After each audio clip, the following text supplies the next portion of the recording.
Before Pele, before Maradona, before Ronaldo and Messi, before billion-dollar stadiums and 5 billion television viewers, there was one man, one stubborn dream, and a ship crossing the Atlantic Ocean carrying a golden trophy that almost nobody wanted. This is the forgotten story of why the FIFA World Cup exists at all, and it is far more dramatic than most people ever realise. Hey everyone, welcome back! Every 4 years, the entire planet stops to watch the World Cup. Roughly half the human population tunes in. It is the single most watched sporting event in history. But here is what almost nobody talks about. The World Cup nearly never happened. It was almost killed before a single match was ever played.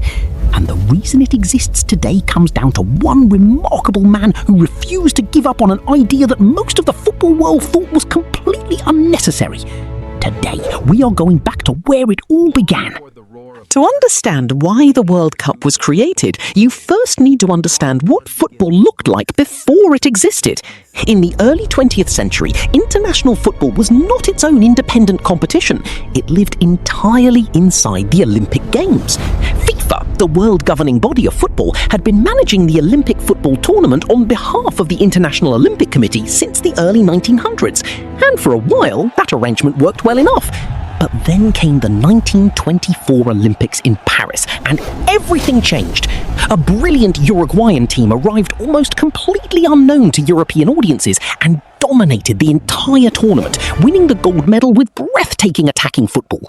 They did it again in 1928 in Amsterdam, defeating Argentina in the final and cementing South American football as a genuinely world-class force. These two tournaments revealed something important. International football was capable of commanding national passion on a scale no other sport had ever matched. The crowds were enormous, the emotion was raw, the competition was fierce, and Jules Rimet noticed all of it.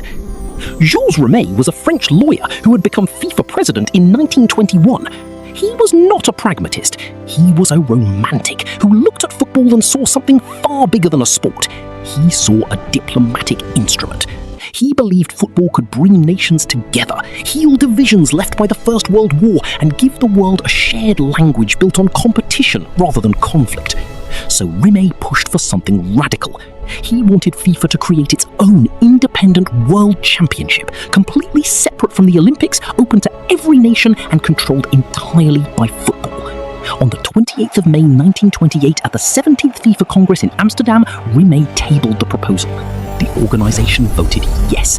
The first World Cup would be held in 1930.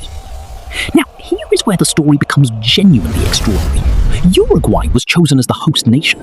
They were the reigning Olympic champions, they were celebrating their centennial of independence, and crucially, they offered to pay the travel costs of every visiting team. That last detail mattered enormously, because no European nation wanted to go. Think about the reality of 1930. The Great Depression had devastated economies across Europe. Travelling to Uruguay meant weeks on a ship crossing the Atlantic Ocean. Players would miss months of work. Clubs would lose their players for an entire season. And all of this for a tournament that had never been held before and which nobody could guarantee would even be worth attending. 2 months before the tournament was scheduled to begin, not a single European nation had confirmed their participation. Not one! The entire World Cup was in danger of becoming a South American-only competition before it had even started. Jules Rimet wrote letters, made personal visits, called in every political favour he had accumulated over a decade in football, and ultimately framed European absence not as a practical decision, but as a historic disgrace. Slowly and reluctantly, 4 European nations agreed to make the voyage. France came, largely because Rimet was French and French football owed him that much. Belgium followed. Yugoslavia sent a team, and Romania participated under extraordinarily circumstances when King Carol II reportedly took a personal interest, selected players himself, and personally guaranteed that those who travelled would not lose their jobs while they were away. Royal patronage applied to football logistics.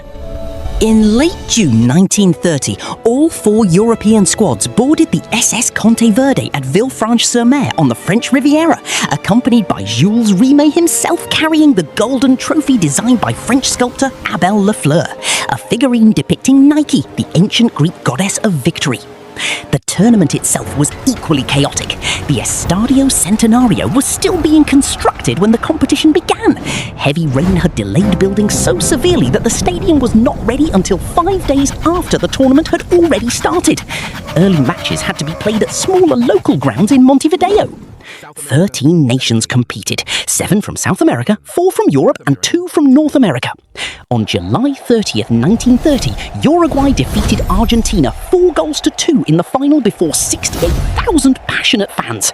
Jules Rimet personally presented the trophy to the head of the Uruguayan Football Association. History was made. Here are some details that bring this story to life even further. The original World Cup trophy was initially simply called Victory. It was only renamed the Jules Rimet Trophy in 1946, honouring the man whose stubbornness had made it all possible. During World War II, the trophy was hidden in a shoebox under the bed of an Italian football official to prevent it from falling into Nazi hands. Brazil won the Jules Rimet Trophy permanently in 1970 after claiming their 3rd World Cup title. But the story does not end happily. The original trophy was stolen in Brazil in 1983 and has never been recovered, apparently melted down by the thieves. And FIFA itself now has 211 member associations, more than the United Nations. A governing body created to organise a tournament that almost nobody wanted to attend in 1930 now oversees an organisation larger than the international diplomatic community. So why does this forgotten history actually matter today? Because every World Cup you have ever watched, every goal you have celebrated, every tournament memory you carry exists because one man in 1928 refused to accept that football belonged inside the Olympics. Jules Rimet saw something in the sport that even its own fans had not yet imagined. And in 2026, when 48 nations gather across 3 countries for the biggest World Cup in history, every single one of those flags carries the legacy of that stubborn Frenchman and his golden trophy on a ship. The World Cup exists because Jules Rimet would not give up. It nearly died in committee rooms. It nearly collapsed under European indifference. It was played in a stadium still under construction. And yet it became the most watched event in human history. Not bad for a tournament that almost never happened. If you found this history fascinating, make sure to subscribe to 48 Flags because we are telling the full story of football's greatest tournament one video at a time. Drop a comment and let me know which part of this history surprised you the most. Thanks for watching, and I'll see you in the next one.